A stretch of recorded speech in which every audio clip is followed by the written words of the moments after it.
in. I see people coming in. Hi, my name is Felicity Therese Krueger. My pronouns are she or anything used respectfully. Um, and I'm here to welcome you in to our youth leadership webinar series. This specific webinar is creating an LGBTQIA plus summer camp, creating representation and safe spaces for LGBTQIA youth, which was a project that I was happy to be involved in. I can't wait to hear from our beautiful mentor or beautiful presenter, Jess Bowman, who is a great woman that I've known for a very long time. So before we do that, though, before we get all of our wisdom from Jess, I'm gonna go ahead and do some kind of housekeeping, kind of things that we can keep in mind, keep an idea on, so that we kind of know how everything's gonna go.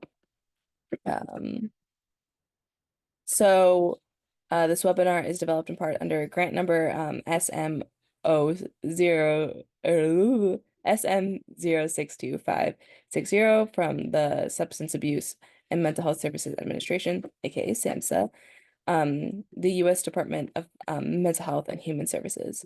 The views and opinions and content expressed in this presentation do not necessarily reflect the views, opinions, or policies of the Center of Mental Health Services, CMHS, the Substance Abuse and Mental Health Services Administration, or SAMHSA, or the U.S. Department of Health and Human Services. Basically saying, we're doing this under their grant, and we're happy to do it under their grant. We're very lucky that it is in the grant, but it does not necessarily mean that everything is 100% reflective of everybody's opinions and everybody's voices within all of these things. We have closed captioning. Some things have changed with closed captioning, but I'm going to kind of read off what we know about it. Sometimes it's automatic, sometimes it's kind of there already, or you might have to click on the CC or more to view closed captioning. And then we can also have the entire transcript of the meeting by clicking on show transcript. We will also be recording this. So if you do not wish to be recorded, we ask that you turn off your camera. The recording will be posted on National Empowerment's website at power2u.org. I believe we also send it out within some things like afterwards. So we will make sure you guys have access to that. And if you want to see it again, go to power2u.org. If you know somebody that really wants to hear about an amazing summer camp in rural Kentucky, we'd love to have you share this with them, or just somebody who wants to hear about LGBT safe spaces. We love that. And then, so this isn't necessarily reflecting what we're going to do. So we are going to do questions kind of throughout. We ask that you raise your hand and we will call on you, unmute you, or if you have questions throughout, please feel free to use the chat function. And we will make sure that your questions are answered, and take time to really have our presenter answer your questions, so you guys feel heard. But without further ado, we're going to welcome Jess Bowman, who is the co-founder and director for Camp Beacon, Kentucky's first and only summer camp experience for LGBTQ plus youth. Jess has been an advocate for the queer community since 2019, lobbying both city and state government. She's involved in multiple community organizations. Jess is a mom of two living in Lexington, works in housing justice as her day job. Her mission is to produce a safe, fun, and affirming spaces for young people to thrive and find joy. So I'm gonna stop sharing my screen and Jess will start sharing hers, and we'll get to hear all of the incredible things Jess has done.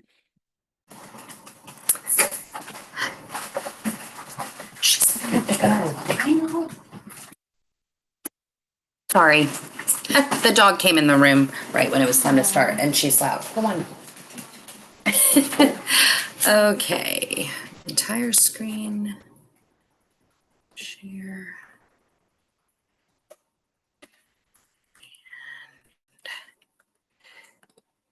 Can everyone see that? I hope. That looks awesome, Jessie. Okay, great. There is So underneath, if you'll just click hide. oh, gotcha. All right, so PowerPoints and technology are not in my wheelhouse. I'm more of the people interacting, networking person. So I'm Jess Bowman. I use she, her, hers pronouns. I'm the co-founder and director of Camp Beacon. A little bit of background about me. So my daughter who's now 25 is a member of the community. And when she was 15, she came out to me. And at the time, I wasn't the same person I am now. I was in a different space, and I did not hear that news the same way that I think I would have heard it now. I said things like, it's a phase. And although I didn't disown her or anything like that, we stayed in dialogue about it. I definitely wasn't like accepting in the way that I am now. After what that led to was obviously a break in our close relationship we'd had. And after a fortunately failed suicide attempt, I realized that it wasn't her that needed to change, it was me. And so I jumped into learning and educating myself, and bless my daughter, she gave me a lot of grace and kindness in coming around to being fully affirming and accepting. Then she went to college, and she wasn't very far away, but she stayed on campus. And I realized I had all of this, love I wanted to give. I missed her very much. And I joined a national organization that is known for, going to Pride events, hugging, being affirming parents. The reason I share all that is because it's at that point, becoming that involved in that organization and becoming involved with the LGBTQ plus community in Kentucky. I met a lot of people, was really welcomed with open arms, and formed a lot of friendships that, and was sharing on my social media about my journey and where I had come to as an affirming parent. And so I started having a lot of people reaching out to me privately, parents whose children were coming out and asking, how do I go on this journey with them? How do I make sure that I'm supporting them and loving them? And some parents even who weren't really, they were where I was when I first learned from my daughter. And so I had a lot of resources I would share and things like that, and developed a lot of relationships with parents who were working on becoming, the best, most supportive parents that they could be to their kids. All that to say, I received an email or a message from my friend Melissa Benson in 2021. She was looking for a summer camp. She wanted to know if I knew of any summer camps for LGBTQ kids specifically, and I hadn't heard of any. We started Googling, and I was like, well, there are some, but they're in California, and they're in, the other one is in Provincetown, and that's just a little far away for most 13, 14-year-old kids to go from their parents for a week or 2 weeks. So, and then also the expense of that. So after a couple days, I came back around to her and I said, but what if we did our own right here in Kentucky, which you can imagine. I mean, the political climate in Kentucky is tense and sometimes hostile, but there's really a very strong LGBTQ plus community here. And we just started thinking on it, and that's when it started. So we started having that conversation, and that's Melissa there. Started having that conversation and figuring out like, what was that going to mean? And so what went into the planning, we had to kind of think about, what did we want camp to look like? What were our non-negotiables? What did we need to do to keep campers safe? We have to think about things for our campers that other camps just don't have to think about. But we have to think about all the things they have to think about, plus additional ones. So, how would we reach the youth all over Kentucky? We're based in central Kentucky and Lexington. But we didn't want this to just be a camp full of, just Louisville and Lexington youth. We wanted to really reach the rural Kentucky youth who don't often have the same level of support systems and resources that we're lucky to have in Lexington and Louisville. How would we choose the campers? What would our team look like? And how would we raise enough funding? So we started to kind of have those conversations, and I reached out to several camps throughout the country, and they have been amazing in being willing to share with me, not looking at us as competition, but actually wanting to mentor us into what went into their camp, what things they put in place. And so that was something that we, I've got to go all the way through. Sorry, I don't know why it's not. Again, not my technology is not my wheelhouse here. So with camp, one of my main non-negotiables, summer camp is really expensive, and we really wanted it for cost to not be a barrier. Now, some places, when they say that entails someone, writing an essay or sharing their story. And with our campers in particular, we didn't feel like, I didn't want young people to feel like they had to share their story to, get a spot at camp. I didn't want them to have to share, whatever that may be, their trauma, their story, their background, and then for us to be sitting here reviewing those and deciding like who has the best story. I feel like all people are important and all of their stories are important no matter what they are. And we just did not want it to be, you have the best story. So what we decided to do instead is a lot we accept like 5 to 6 campers. Our camp is age 13 to 17. And that was another factor that we took into account, was what age did we want to have. 13 to 17 felt like a good age group. They're either going to be going to high school or they're in high school. We didn't want to make it too broad of a range. We didn't really want like 10-year-olds there with 17-year-olds. So they do have to be 13 by the time camp starts, and they cannot be 18 until after camp ends. So anyway, we do a lottery by age group. People apply, and then we just use one of those online random lottery things. You put the names in and it tells us, who those campers are going to be.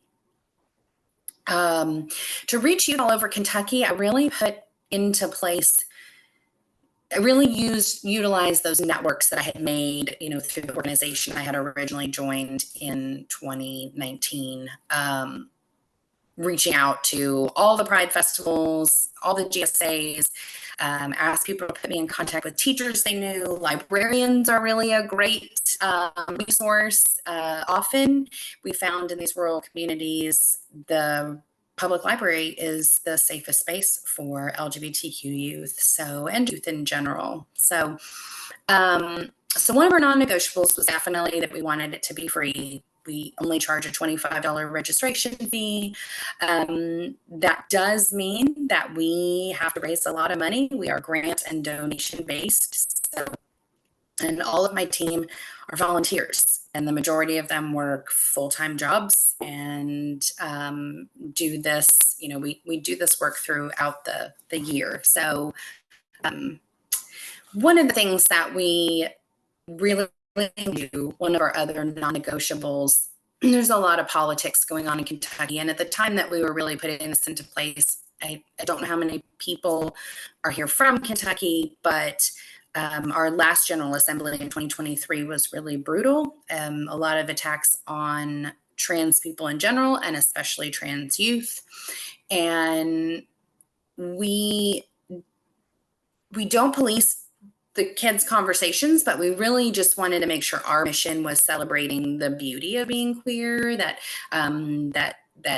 there can be joy in it. We really wanted young people to have access to people, on our staff, our youth counselors, who understand some of those lived experiences and can show them that, like, just hang in there, keep going, keep going, keep going. There's support systems out there. You don't have to, don't give up, right? We know that the suicide rate among young people is rising, and it's particularly high in the LGBTQ plus community, and it's even higher in the trans community for youth. So we wanted to make sure that we were making this a space where we really celebrate queer joy. So all of our social media is, sharing other people's events, sharing positive things. We don't share like political articles or anything like that on our camp page, just because we really do. We know we can get that information from anywhere. We want our space to be an information of that positivity. So this was our initial leadership team, myself and Melissa, and then we brought on Tina Robbins, who I had met through, Felicity. What was that initial organization she was involved with? I don't think they're in place in Kentucky currently, but I brought on Tina. She worked with System Agency, Interagency Council. But I'm not Okay, sure. yes. So I asked Tina to join us on our team, and then Tina put us in touch with Felicity. She's like, I know this young person who's really involved with a lot of youth and mental health around youth and things like that. And so we brought Felicity in.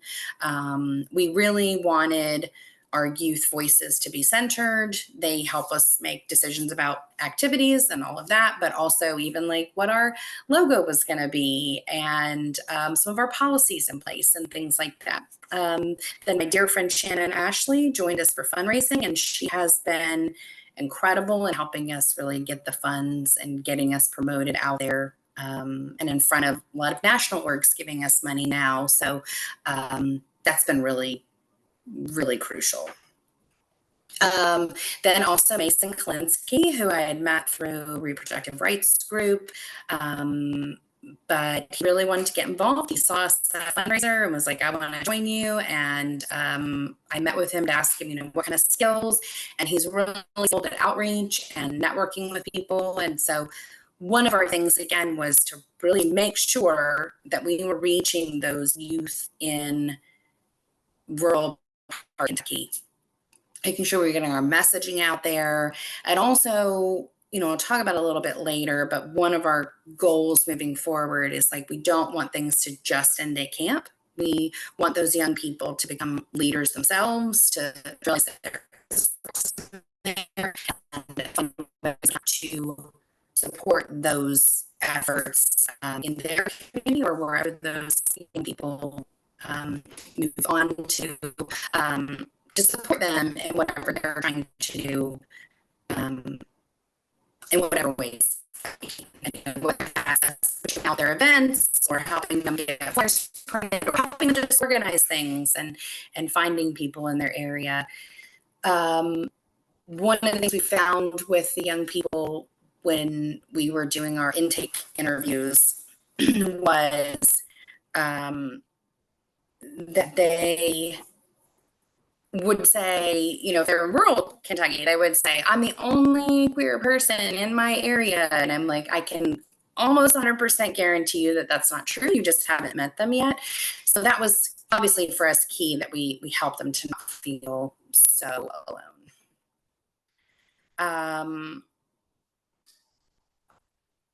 One of the other things I want to go into, like what went into the planning before I move on to who our current team is, we take safety seriously. So we do not release the location of our event or of our camp publicly. We don't have that on any of our websites or our social media.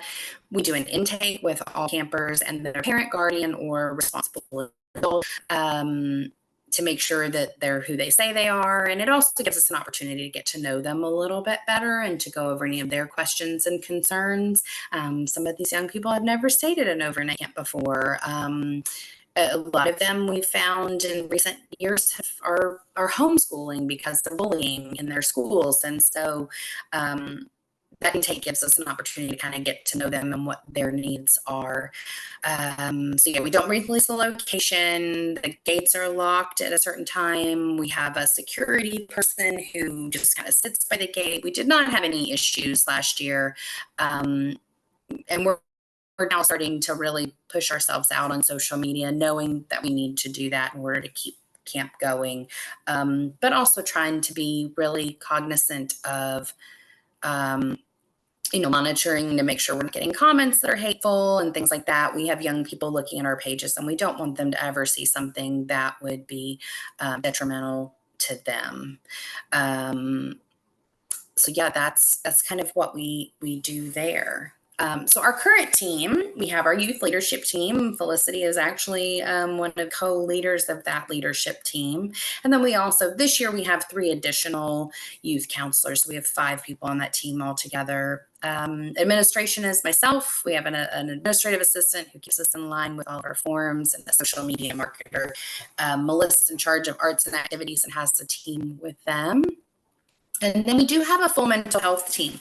This was something that we knew from the beginning that we wanted to put in place. I believe Tina and Felicity both, were really urging that, and we were fully on board. We know that even we knew we were providing a safe space and campers were coming somewhere that we thought would be a fully positive experience, sometimes when you come to a positive experience, that actually can bring a lot of feelings itself. And we wanted to make sure that we just had people there ready to provide assistance if needed. So we have 5 staffers. This year, we'll have 2 at a time staying on site, and then they'll swap out shifts. We also have a medical team, a registered nurse, and then we have our fundraising outreach team. So yeah, this is what makes our camp unique. We're free to all campers. We do our mandatory intake. We also, last night actually had our mandatory orientation where you go over the schedule. They get to meet our staff and our counselors that will be there and ask any questions, all of our policies. One of the things that is definitely unique for us, a lot of summer camps don't allow young people to have their phones. We understand that for young people, their phones are kind of a safety net, and we did not want to disconnect them completely from the outside world. So we do have some things in place with that. And we found last year, we really didn't even have to, there really weren't a whole lot of issues with that.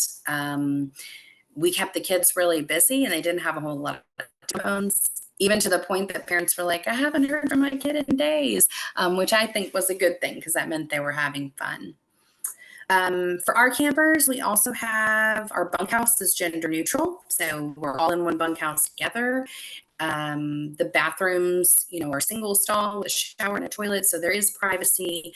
And then like our bathroom in the assembly hall, one bathroom is for the campers and one is for the adult staff. And that's how we separate that versus male and female. We wanted to make sure that we were, honoring everyone's identities and not creating some of those same gendered issues and the things like that the General Assembly was bringing up and that our lawmakers seem very fixated on. Again, we had no issues with that. Our mental health staff's on site 24/7. And we had already decided, as I said, that we wanted to have that available to our campers, but I had talked to a couple camps that was, when I asked them, a couple were fairly new. When I asked them, like, what did you learn from last year? One of the things they learned was we needed to have mental health on staff. So that affirmed for me that we were on the right track, that was something we'd already decided on. We do have community specific activities. We have a storytelling experience. We last year had a drag makeup workshop. This year we're having a drag story time and bingo. And one of our local drag queens is coming to run that for us. Our staffing are primarily part of the LGBTQ plus community themselves. Our youth counselors are typically like 18 to 22. We wanted them to be, obviously adults, but still close enough to be able to our campers. And we respect all identities and lived experiences. So we use the name they ask us to use. We use the pronouns they ask us to use. We had some campers last year who were like, I want to use these pronouns. And we have a printer on site. So we just print a new name badge and give that to them and let the staff know that this is the name they want to use and these are the pronouns. We did actually find last year that there were a couple of campers whose parents, while they were fine with their kids being gay, weren't as on board with non-binary and trans. And so kids got to camp and were like, I want to use this name and these pronouns. And we just, we honored that for them. And also their lived experience, 2/3 of our campers are coming from rural Kentucky. That's a different experience than the kids who might be living in a more urban area like Covington or Lexington or Louisville. And part of what we do is like helping them learn to sort of navigate that there might be cultural differences and things like that, and just respecting one another fully as people. But mostly we focus on providing a typical summer camp experience. We have fun outdoor activities, we have crafts and songs and games and s'mores and campfires and swimming and all of that stuff. So our successes from year one, I could tell on day one when everyone was arriving how excited they were and just how different this was for our campers. But we watched even our most shy campers have at least a couple of buddies by the end of it. And we have heard a lot from people just how amazing the experience was. Everybody was wanting to come back for year two, which we have coming up in July. We really saw them come out of their shell and create this very united community. We've created a Discord server for our campers that we monitor, but they've stayed connected all year, and they get excited about each other's wins and they help each other through the lows. And that was really what we wanted. Again, we didn't want this to just be, here's your 4 days at camp and then that's it. We'll see you next year. We really wanted them to stay connected. And so that's been one of the great successes for us was that really tight-knit community definitely was formed. And what did we learn? So as I said, we had a mental health team there.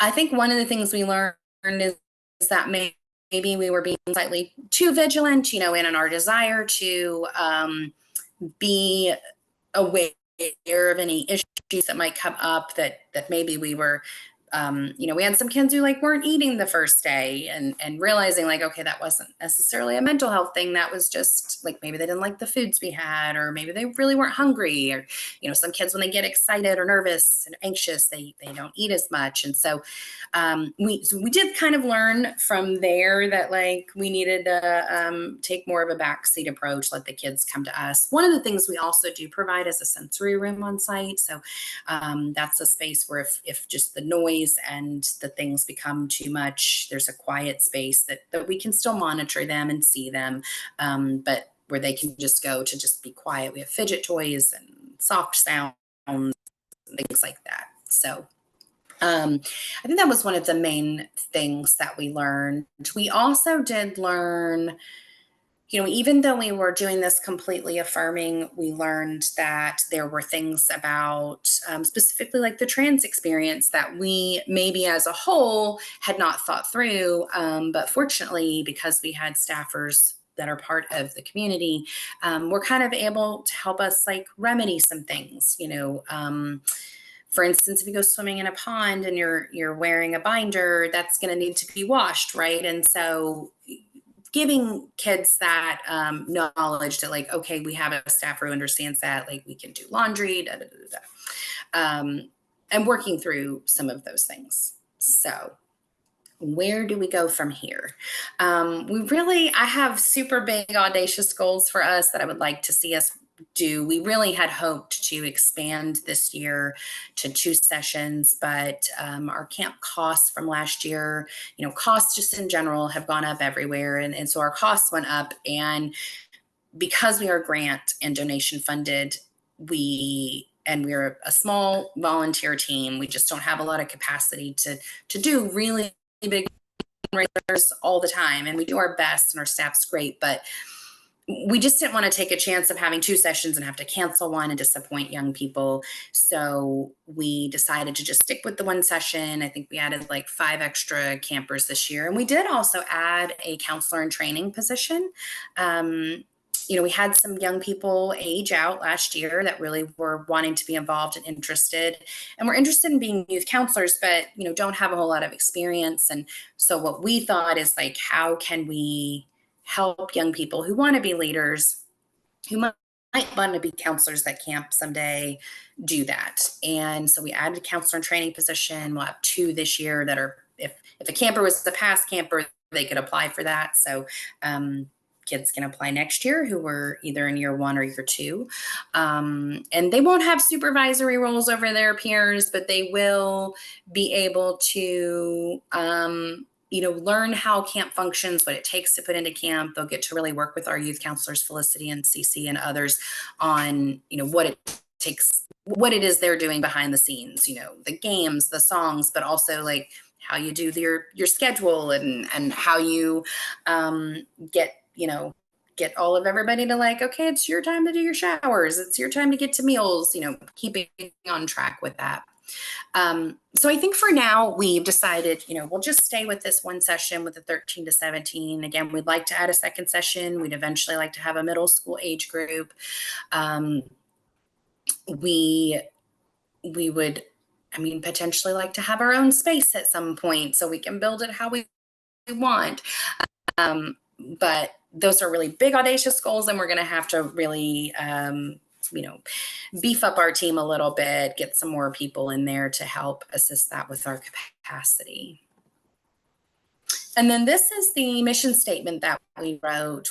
We are devoted to providing a safe, fun, and affirming summer camp experience with LGBTQIA plus youth in Kentucky. And the reason people might say, why does that say with and not for, is because, as I stated, having a youth leadership team and really listening to youth voices is important to us. And so we think of ourselves as creating this camp with the youth, not for the youth. It's by them, with our support and guidance and, ability to make it happen. But it's their voices that really inform everything that we do. We do a survey at the end of camp. I've had a lot of people say to me, oh, well, you could consider having it, having it cost money so you do, because, we don't have any income coming in, everything's going out. And, you could just charge for it, or you could charge some kids for it. Well, our survey at the end of last year, 90% of our campers, one of our questions was, if camp had a cost, would that be a barrier for you? And 90% of our young people said that it would. And so I think for us, that just affirmed that keeping it free was really the way we wanted to go with this. And we know there's a big need out there for it. Again, we have 32 campers this year. We had 27 last year. But our wait list is, last year and this year both were like 30 kids long. So if someone changes their mind, we can pull kids off of the wait list. But so we know that this is really a huge need here in our state. There is my contact information, which I believe could probably also be sent out with the recording of this webinar. We are on Instagram and Facebook. We are also on TikTok. I just started making videos on there. Again, that was one of our things, was being sure that with our social media, we were being cautious and careful about how we were putting it out there to not cause any harm to the young people that we serve. I'm also particular about who I will do interviews with. There are certain news organizations that, their target audience is honestly people that aren't fans of the community or what I do with the community. What we do is camp. And so I just won't do interviews with them. I really try to keep us in spaces that are as friendly as possible. And then I think that's it for my Yeah, PowerPoint. we've already got one question in. Delisa Cornet asks, what is the youth to go to camp? So it costs us about $800 per camper. So, they get their lodging and all their meals and all their snacks. But it's about $800 per camper.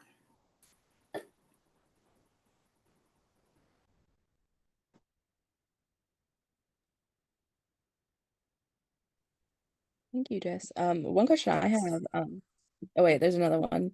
Uh, what kinds of activities do you do during camp? Okay, so the facility is great and has activities themselves that they provide. So there's equine, which is kind of like equine therapy, but it's also really just like getting to know how to be around horses, and they get an opportunity to ride them, but also bathe them, which is really a neat experience. There's also like a climbing wall that then ends in a zip line. So if they get up to the top of the wall, they can zip line, archery, and then there is swimming. And then we provide activities, like I said, like we're doing a storytelling workshop. There'll be tie-dye. We're doing the drag story hour and bingo. Let's see, last year they were able to make wands. So they could kind of design their own wands. They were able to like make the clay and design the clay. Like this year we're adding a nature walk. And some like survival skills stuff. We want the kids to learn, how do you make a campfire, and how do you stay safe in the woods, because it is in the woods. So yeah, those are a lot. Oh, and we do a dance. Last year we did a talent show, and the kids really loved that. But this year we are not doing the talent show, but we are doing a dance still. So the campers send in, we do a camper profile, and one of the things that we ask them to share with us is what music they like, and we put that on the playlist. And then we share that playlist out with them after camp so they can reminisce about camp.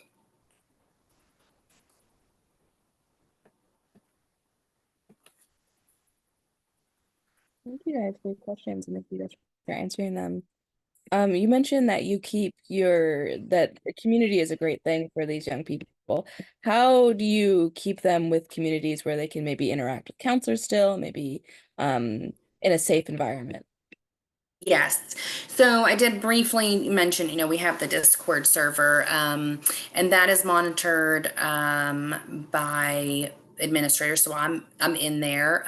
One of the, we do put in rules, like if a camper wants to message their counselor, they might have really liked their counselor and they want to stay in touch. The only rule is that if they're going to do a private message, they have to include me in that chat. And that's just, for extra precaution. Not that I'm concerned that anyone's doing anything untoward, but it just helps us kind of stay safe and keep everybody within boundaries. Campers are free to friend each other on all their social medias. We ask them to not, friend their counselors or their adult staff until after they're 18. So, but that's been great. The Discord, I'm just learning about Discord, but they have like a gaming channel. So they share the games they like. They play games together. They share their music likes. A lot of them are very artistic and creative. And so they have an art channel where they'll share the art they're working on, which is really neat. And then right now it's been Pride season. So it's been a lot of like, are you going to this Pride event here or there? And planning to meet up with one another. So we would like to expand that Discord. What we realized is like for kids who can't come to camp, I mean, maybe they applied and are stuck on the waiting list, or just camp wasn't an option for them, but they still want to stay involved with young people in the state. We'd like to expand that, but our campers were a little like they'd created their bonds and weren't quite ready to just have everybody jump in there. So I think our plan is creating a broader channel that our campers can join, but that can be kind of a touch base for other young people. And we would monitor that as well, but that would allow them to maybe meet up with people who, I mean, they might possibly run into them somewhere in the state at some point, or at least know that they're not so alone. And I think that's, like I said, specifically like for our rural Kentucky youth who don't have access to the same resources and may have wonderful adults in their life, but in general, where they're living is not especially affirming. I think knowing that there's other young people who live in rural areas, may not be the same one, but might have similar experiences. I think that that's been helpful for them to kind of commiserate and also like encourage one another and that kind of thing. Thank you so much. Reminder, feel free to unmute or drop in the chat. We just had another one in the chat. Did you start a nonprofit, and what funding sources have you been able to obtain? Any donations from private individuals, foundations, etc.? Okay, so anyone who started a nonprofit will tell you it is a very lengthy process. It's a lot of bylaws and creating your board and all of that stuff. And we've been so focused on just getting camp up and running. What we did instead is we obtained a fiscal sponsor. So our fiscal sponsor is the Lexington Pride Center. So we follow all the same rules of a nonprofit. It's just all of our funding has to run through them. They do keep our funding in a separate account and all of that stuff, and send us a regular accounting. But that way, people also, if they make a donation, it's tax deductible. So like I said, we fall under the same rules as a nonprofit. We just don't have our own 501c3 yet. We did, fortunately, we have the law student or law school at UK works with nonprofits to provide a free attorney. And so we that's been more of a time and capacity thing because they can only do so much. We have to, create our board and our bylaws and all of that. So our plan is to have that this fall. But again, any donations made can be made through the Lexington Pride Center with, Camp Beacon in the memo, or just, letting us know that, hey, we sent this donation. And we do also have a web donation website. So it's called Give Lively. So it's kind of like a GoFundMe, but for nonprofits. And that is on our website. If you click the donate tab.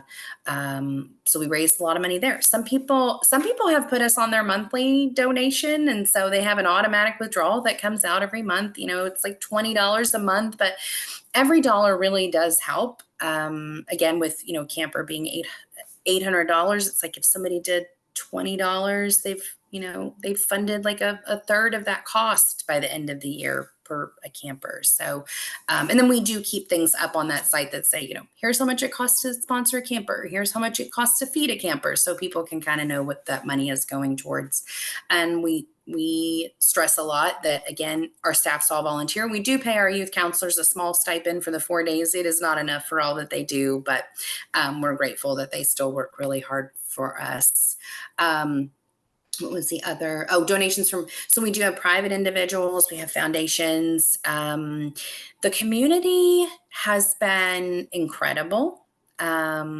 So we partner with like the Imperial Court of Kentucky, the Sisters of Perpetual Indulgence,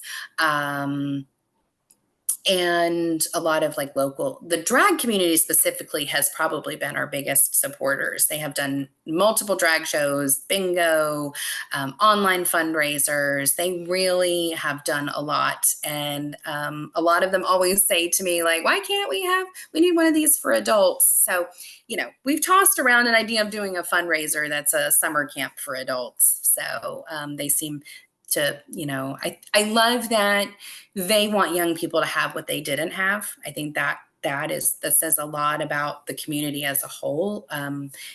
We have come far, but we've not come far enough. And we know we've seen a lot of backtracking as far as attacks on the community.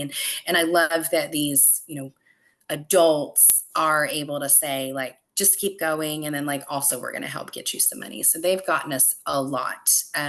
We've obtained a couple of grants. We've gotten a grant through the behavioral health and intervention. And they also, that is another thing that we do that sets us apart. I forgot to mention this. We do a code red training, which some of you may be familiar with, is, how to prepare in case you are, if you're feeling suicidal, like, what's your plan? Because we know, you want to distract yourself, you want to talk to somebody, you want to reach out. What are the things that help people feel better when they're in a mental health crisis? And making sure that our young people have, a safe adult that they can go to if they're feeling like, that they're feeling low before it gets that. So it's kind of, code red is kind of like, I'd say like CPR, but for mental health. So we do that training with our young people. But that grant has provided us most of the funding for camp. To be sustainable, we're going to, have to continue to reach out and get grants. So hopefully that answered that question. Thank you so much, Jess. We have another one asking if campers are provided resources for their hometown or web-based options, i.e., support community programs. I'm building kind of what our outreach program is going to look like. And again, that part of that is capacity. I will say everyone's been really supportive, but I do hear from a lot of people like, oh, I'd love to work at camp, and not everybody can come to camp. Not all adults that want to can come to camp. For one, safety, and we do a full background check on our staff, but also these are teens, and I'll just be honest with you, they do not want the ratio to be 10 adults to one young person, right? They don't want to feel like they're in a fishbowl, like they want to have fun and be kids. So we have the number of adults that we have to keep them safe, but we really need people. One of our biggest needs is we need people to help us with our outreach, tabling an event for a couple hours, or helping us, get make contacts in other parts of rural Kentucky, and offering to come there. So as far as those resources and web-based options, we're really working on expanding that. But part of that is a capacity issue, just needing more people to help us. I can't be everywhere all over the state. And again, most of my team, I'd say 90+% of my team are either in school full-time, working part-time, working full-time jobs, and they're doing this on what little time that they may have, volunteering their hours. And so we just can't be everywhere, but we would like to figure out how to do more of a web-based option. And I believe we'll be looking to our youth, Felicity and Cece and the leadership team and the counselors, but also the campers themselves, as far as, what would they be willing to participate as far as a web-based thing? Is that a monthly meetup on Zoom? Is that, what can we do to provide that? But we do also look for those resources in their hometowns. Again, libraries have been one of our biggest places where we're like, did you know that they have like a craft night there that you can go to? Or did you know they have, this thing that you can go to? So yeah, trying to connect them to those community programs. Thank you so much. Other than your code red training, are there any other trainings that your staff go through? So our youth counselors do their own orientation, which Felicity leads, just to kind of go over, I think they go over the scenarios of, there's kind of a role play part of that where like camper's not listening. What do you do? How do you handle this? And just basic like boundaries. I mean, we're really firm on, if there's one camper, it's like 2-to-1. If there's one camper, there has to be two counselors. If there's two campers, there has to be one counselor. We make sure that there's always those kinds of things. Yeah. Is there anything else about the training that you wanted to share, Felicity? That's kind of your. I mean, I have grown up with camp trainings. I have been a camp counselor for many years now. And one of the things I've heard, especially this year from our campers of what they want to see in that training, is more learning how to do the games. Really like practicing being silly with each other. Yes. Because it's stressful. Anytime you're looking after children of any age, it is scary and stressful. So literally training on reminding us to be goofy and to play the silly game and to do that thing. And also, something that we thought important was this year, answering uncomfy questions, especially with our teens. We get a lot of Yeah. like, how do we do this? I'm in this relationship and I want to know more about that. Figuring out the like boundary setting of how to answer this question appropriately, deciding whether or not we should go to the mental health team or it'd be something to go even above the mental health team, talking to them first, seeing what they think. Um, while also like keeping that kid's privacy and integrity and trust was something Mhm. that was really important. Because last year we did get asked questions that were uncomfortable and new to us, something I know I was learning a lot last year of my own identity. So it was like, I don't know how to answer this. Let's Mhm. let's find someone else. So let me be honest with you that I don't know Yeah. how to. Yep. Yeah, they do. And as you know, they really, especially, I think, bond and like their counselors. And so the kids definitely, they want to sometimes ask questions that we don't expect our counselors to always know how to answer, but also about your own personal lives that really, it's like, okay, that's a boundary, but I think that that's in general, like you said, anybody that's working with young people in any capacity, that's kind of, we're glad that they feel comfortable, but definitely having those conversations is super important. And as far as the games, I mean, last year we had the Hungry Hippo game. So it's actually like a human Hungry Hippo game where one's on a roller and somebody else is pushing them and they're trying to grab the big bouncy balls. And I have to say, like, the kids wanted to play, but more than that, they just wanted they just wanted to watch their counselors play the game. I think that was honestly even more fun for them than playing it themselves. So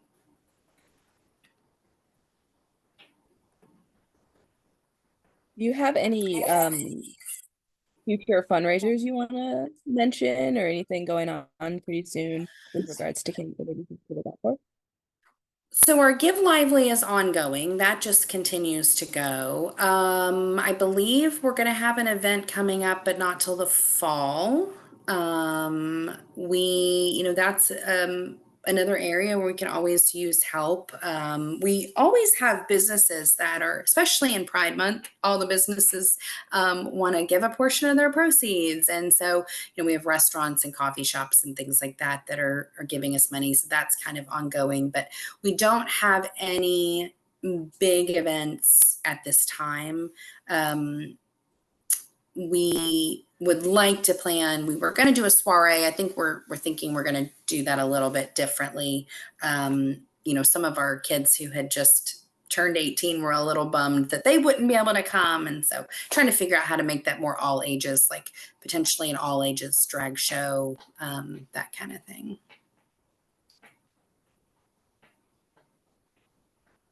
Thank you so much. Does anybody else have questions? Feel free to unmute and ask permission to unmute. Um, we have a comment. All that you have done as a caring individual to set up fundraise and carry out this camp is awesome. Kudos to you. Thank Yeah. you. I could not do it without the team. It is a lot of work, especially like collecting all the forms is like, oh gosh, a lot of administrative stuff and making sure that we're, being mindful with our funds and that kind of thing. But it's really incredible. And a lot of campers said to us, like, I didn't know there could be a space like this, and I didn't know that I could just come someplace and just exist. They've been to other summer camps where a lot of transphobia, homophobia, things like that they had to encounter, and so being able to just come there and we um, contrary to the perception of some outside people, we don't actually spend a whole lot of time specifically talking about identities or any of that. It really is just that it's a safe space if they want to, but they really are just regular teens. They're just like any other teen. It's just that we give them a space where they don't have to be worried that they're going to be bullied and things like that.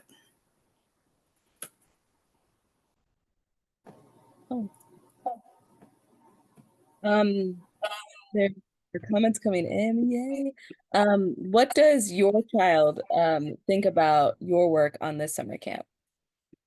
So I have two kiddos. My oldest is 25, and I think she's pretty proud of me. I hope. I think I learned a lot from her, and I give her a lot of credit for helping me become the parent that I am today, and trusting me to do this work. So I think she's pretty proud of me. My youngest is 14, and he attended camp last year and will attend this year. And we actually, it's funny, a lot of the campers didn't even know he was my kid when we were there until like towards the last day, because I really just was like, hands off, not your mom at camp, honestly, and I think that worked out. It allowed him to really blend in, and he has made, um, honestly, his very best friend, who he talks to every single day, is somebody that he met at camp.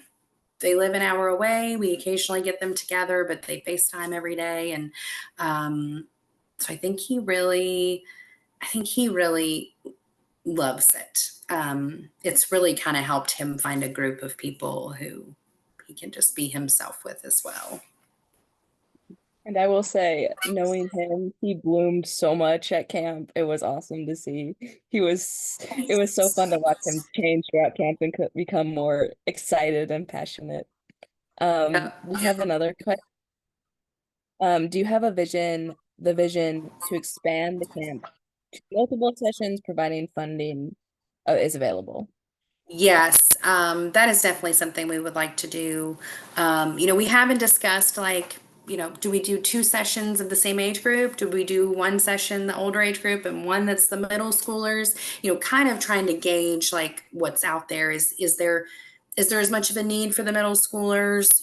Is there as much of a driving force behind that as like our high schooler age people? But we definitely would like for it to be multiple sessions.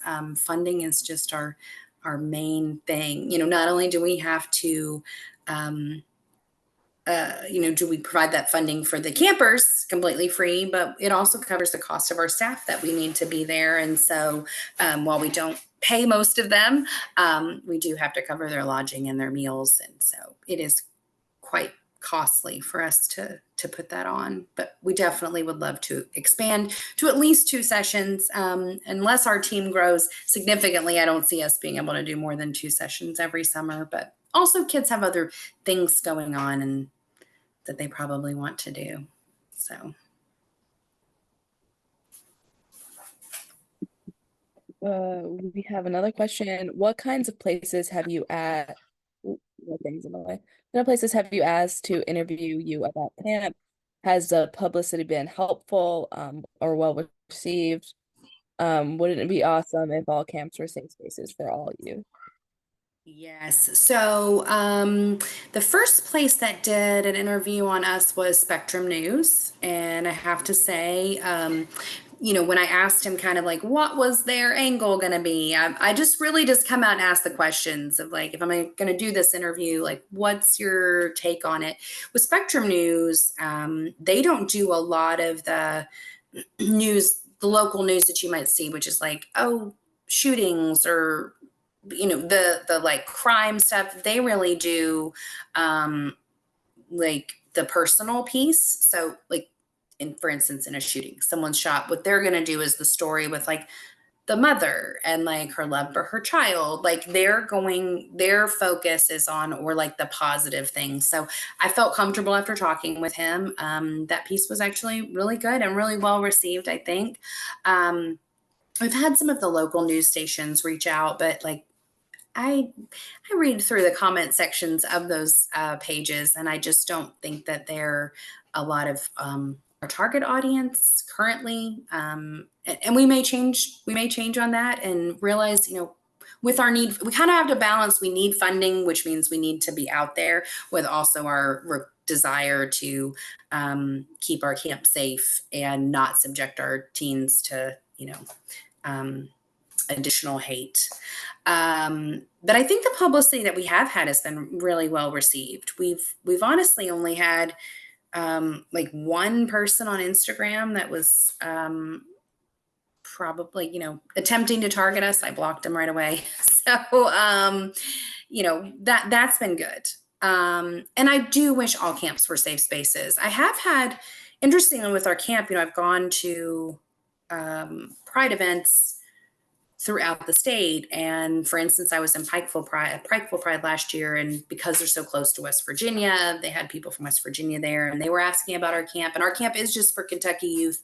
And again, I already have a wait list of 30 kids just in Kentucky. So that expanding it outside of Kentucky is not something I think we'll do. I think we'll keep it Kentucky based. But I offered to, help mentor them the same way that other camps mentored me, and share with them what we did. So if they wanted to start a camp in West Virginia, they could. And I'm willing to do that for anyone across the country that might be considering starting a camp like this. But beyond that, I would love to be in conversation with other summer camps about how they can create an all-inclusive space that feels safe for all kids. It doesn't have to have an LGBTQ focus necessarily. It could still be, whatever their thing is for the camp, but that all kids would feel safe and wouldn't feel like they need a specific camp in order to feel that way. Thank you so much, Jess. Someone asked me a question that I'll let you handle and kind of share more information. They asked where the Yes. location is. Yeah, so it's in Kentucky. That's about all that we will share publicly. We don't share it we actually have an FAQ on our website that explains why we don't share the location. We do obviously share with the parents and the campers. We ask them not to tag the location during or after the fact. Parents drop their kids off, so it's not like they know where their kids are. It is not like we are taking kids to a secret location. Their parents and guardians are aware, but the general public, we just don't share. That just feels like one measure of safety that we can give. We know that people eventually will probably find out where it is, and we can't control that, but we keep it private as long as we can. You responded, understandable. I have a question kind of from experience I had at camp. How do you encourage your staff, especially your young counselors, to keep like high energy, especially when a bill gets passed through? I know that happened last year, and it was trying to keep high energy. How do you do that? How do you encourage kids to do that? Encourage staff? Yeah, so yes, last year I believe it was SB 150 that passed it went into effect. I think it had obviously passed in the spring, but it had been before one of the higher courts, and they had ruled against trans people in that case, and that came out while we were at camp. So I don't think most of our campers actually knew that was going on, but we did have staff who were maybe because they're adults not as impacted directly, but recognizing that the young people coming after them weren't going to have the same access to things that they had in their transition. Our mental health staff is there not just for our youth, it is there for all of our staff. So we want to make sure that we give our counselors that space, and any of our staff, if you're feeling low, we have a place for you to process that. And we did not announce it to our campers, but again, we don't police their conversations. If any of them had brought it up and wanted to discuss it with them, then we would have facilitated that. Again, we had staff and counselors who were part of the trans community, and so that typically would have been, I think, a conversation had that come up that would have been, if they had felt comfortable facilitating. We want to make sure that we are listening to the people that are directly impacted by those decisions. So, and then also making sure that our staff get breaks, including our head counselors, which we didn't do a great job of ensuring that piece last year. They are long days, and we cannot prevent the fact that you are going to get very little sleep, but we want to make sure that that everyone is resting and hydrating, including our staff. I had our outreach person was kind of my right arm last year and was like, "Have you eaten?" You know, so like get some food. Like, yeah, food is important for energy too. Oh, thank you so much. Are there any other questions from anybody? Any comments?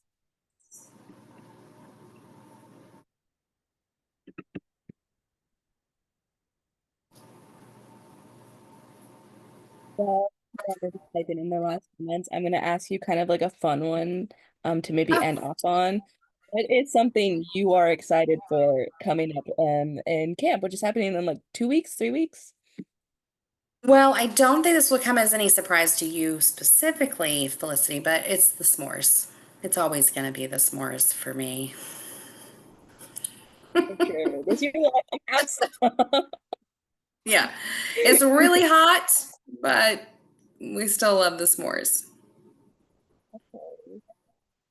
And I think Uh, also, I will say a lot of our campers, about 2/3 of our campers are new this year. So we'll have some returning kids, but I'm really excited to see a whole new batch of kids get to experience it and form those bonds. And I hope that it has the same magic that it felt like it had last year, where they just really create this cohesive unit, loving and supporting each other.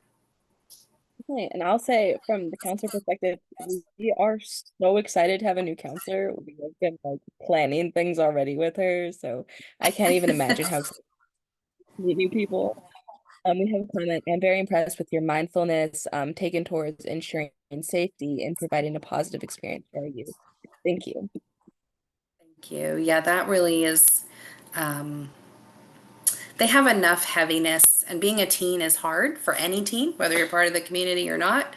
um, they have a lot on their plates, and this is a very different world. You know, i'm uh, I'm an older adult, so like I didn't have a cell phone, and I didn't have all this social media in my face all the time, and I didn't have the barrage of things, right? But also that we are try to recognize, like with the phones especially, like that does give them an ability to stay more connected with one another, and so trying to lean into the positives of what they have access to. For sure. Thank you. Um, if there's not anything else, we're gonna kind of let people give them permission to trickle out. Reminder that we will be recording this, or this has been recorded, and we will send it out to you guys, as well as information about Camp Beacon, their Lively account, their Instagram, Facebook, all that kind of information. And if you think of any questions after this webinar, or if you send it to someone and they have questions, feel free to reach out to us, and we will relay the information to Camp Beacon, and get answers for you. But other than that, I think we are good to kind of say goodbye to people. Right. Anything Thank else? you so much for having me, and thank you to everyone for being here.